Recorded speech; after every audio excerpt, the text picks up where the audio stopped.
Hello and welcome to News Review from BBC Learning English. I'm Neil. Joining me is Catherine. Hi, Catherine. Hello, Neil. Hello, everybody. And today's story comes from Beirut in Lebanon, where people have been protesting following the huge explosion that happened recently.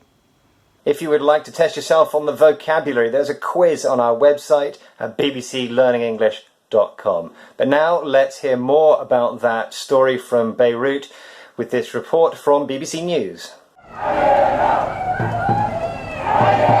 As the protesters walked through their destroyed streets and past the epicentre of Tuesday's explosion, the very sight of destruction appeared to fuel their rage. The Lebanese have long been sick of their own government, but after the explosion, there is a new fury here on the streets. These protesters are especially angry. Not a single senior government official has resigned following this disaster. Yes, people have been protesting on the streets in Beirut after the huge explosion that killed over 200 people and injured thousands. People are angry that nobody in the government has taken responsibility. They're asking for people to quit. Okay, well, the media has been covering this story extensively. What are the words that are being used?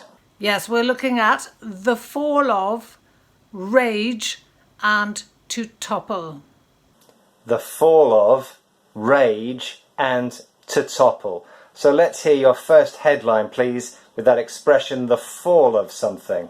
Of course. So we're in the UK to start off with, and the Guardian newspaper. The headline is Beirut explosion. Protests outside Parliament call for fall of government.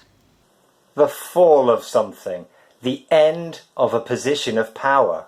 That's right. The fall of. Now that's a three-word expression. The, T-H-E, fall, F-A-L-L, and the preposition of, spelled O-F, single F there. Now in the headline, the word the is missing. This is normal. Headline writers do this all the time. They drop articles, words like a, an, and the. But the full expression is a fixed phrase, the fall of. Now, people will probably be familiar with the word fall as a verb, meaning go from being in an upright position, so standing for a person, and then not standing, being on the floor. Yes, it often happens by accident, doesn't it, Neil? You're walking along and then you step on a banana skin, the comedy banana skin, and suddenly you're lying on the floor. You fell over. We often use to fall over or just to fall. So from upright to flat on the ground, that's a fall. We're using this verb, we're using it here in an idiomatic sense. The fall of a person or organisation from a position of power means that they were powerful, they were strong, they were influential, but now they're not. They lost that position of power. Often they didn't want to, but something happened and now they're no longer powerful or influential, We call that the fall of whoever, the government, the leader, the politician, the sports person. We can talk about the fall of, meaning a loss of power or position. Often seen and used when referring to historical events and regimes. You can hear about the fall of Rome, for example.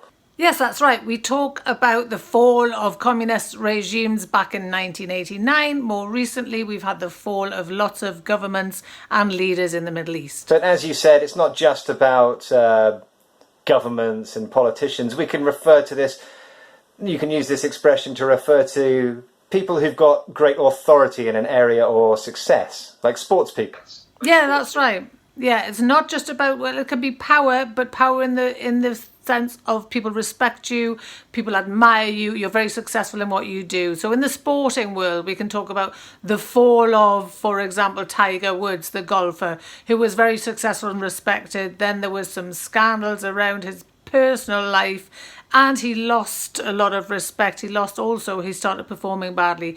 So he was at the top of his game and then we saw the fall of Tiger Woods. And then the rise again. Rise again. Yes, we had the fall, the rise, the rise, the fall, and the rise of Tiger Woods. He's back on top at the moment. Okay, let's have a summary of that.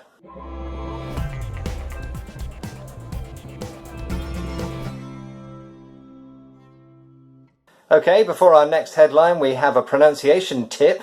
That's right, we do, yes. Now, if you're interested in pronunciation of the f sound that we have at the beginning of fall, if you click the link below, you can go to a program that's all about the f sound. Okay, your next headline.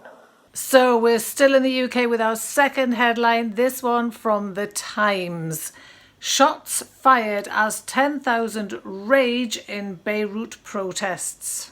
Rage. Continue in an angry or violent way. That's right. Now, rage can be a verb and it can also be a noun. It's spelt the same way, 4 letters, R-A-G-E, rage. And this is a word that describes great anger, doesn't it? Great anger, and great anger that's being expressed. So if you see somebody raging, they're likely to be shouting, they'll be probably moving their arms, there'll be the clenched fist, there'll be lots of, maybe red face or a white face, or, lots of screaming and anger and violence maybe. So it's a really extreme word for a lot of anger and fury. Yeah, and I think it's really important there what you said. It can be physical violence involved. You could talk about a raging crowd rioting. Yes. They might be breaking things and hurting people. But Yes, we could also yes. say that people at a meeting for the local council were raging. Now, it doesn't mean that they were behaving violently, but they would be very angry. Not always, yeah. The violence is kind of optional in raging. I mean, I think in this, in some of these protests, it does involve, throwing things and setting things on fire. But it could just be raised voices, very, very angry people. It doesn't always have to involve violence, but it does always involve anger. Yeah. A time when people often seem to get really angry, at least in this country, is around driving. So parking fines and speeding tickets really get people into a rage. Yes, and when other people are driving badly, or one driver A thinks driver B drove badly, then driver A then starts behaving really badly and shouting and making threats and aggressive gestures. There's a word for it actually. We call it road rage. Road rage. Do you get road rage, Neil? I can feel the anger rising, but I don't go on a full rage, I must say. I'm too scared. I should hope. Well, yes, you never know. The other driver might be bigger than you. Absolutely. Or angrier. Let's have a summary.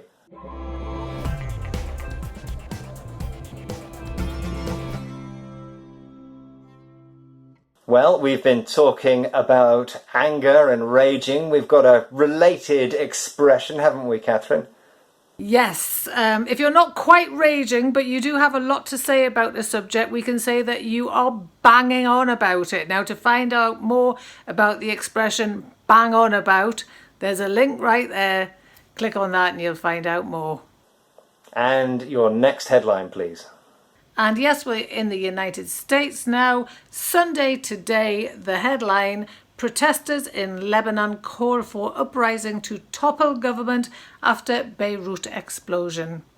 To topple, to force a loss of power. That's right, 2 words now. First word to, T-O, and the second word topple, T-O-P-P-L-E, to topple. There's a nice way of remembering what this means. It's kind of in the word top. Yes, top meaning the opposite to the bottom, it's up there. If something wobbles and falls from the top, it topples. So when something actually leaves the top and falls to the floor, it has been toppled. Yeah, and we use this again to describe the removal from power of someone or something. That's right, yes. If a politician is forced out of power by either events within his own organisation or external events or protests, we can say that person has been toppled. A person can be toppled, or an organisation can be toppled, but it's about being at the highest position and then being forced to a lower position. You are toppled. Yeah, and we can also use this to talk about non-political events, competitions, sporting competitions, football matches, for example. Yes, the language of sporting kind of excellence in sporting competitions is quite similar often to the language of politics, interestingly. So we can talk about a football team toppling another football team from its position at the top of the league, which we saw recently in the English Premier League. Liverpool, the team Liverpool, toppled Manchester United from their position as the Premier League champions. Man City. Man City! Sorry everyone, I'm not a football fan. You know what I really like about this word, Catherine, is, as I said, it's got top in it, so we have this sense of something at the top and then no longer being at the top. But it also sounds a bit like wobble. So it's like a top wobble, a topple.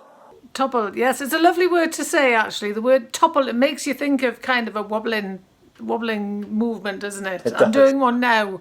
I'm toppling. I hope you don't fall over. I'll try not to. Okay, let's have a summary.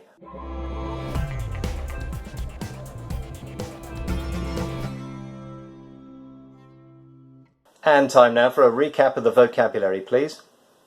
Yes, so we had the fall of something, the end of a position of power. We had rage, continue in an angry or violent way. And finally, to topple, to force a loss of power. We are all over social media if you want more of us, so check us out, BBC Learning English. Until next week, stay safe and goodbye. Stay safe, everyone.